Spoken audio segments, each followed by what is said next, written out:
এখন ফাইনালি রাত্রি 12টার সময় আমি লাল লাল ঝাল ঝাল মাটন নিয়ে বসেছি, একদম ঠান্ডা ঠান্ডা রুটি দিয়ে। কারণ রাত্রি 12টার সময় অসম্ভব গরম গরম রুটি বলা। আর সব থেকে ফেভারিট চর্বি।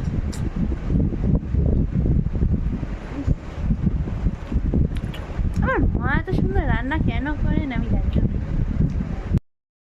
সুন্দর মা রান্না। মা তুমি সব চর্বি নিয়ে গেছো? ও মা, আমাকে দাও মা। মটন দিয়েছি। দাও। ও মা, ও মা, ও মা, তুমি সব থেকে বড় চর্বিটা নিয়ে এসো। মুড়িটা দে। মুড়ি খাবে? বলেছিলাম না মেদিনীপুরের লোক সব কিছুতে মুড়ি মেখে খাওয়ার স্বভাব রয়েছে।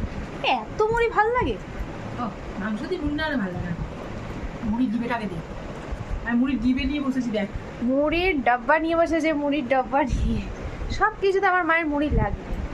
সে আলু চচ্চড়ি দিয়ে লুচি হোক, দুটো লুচি তুলে রেখে ওর মধ্যে মুড়ি মিক্সড করে খাবে।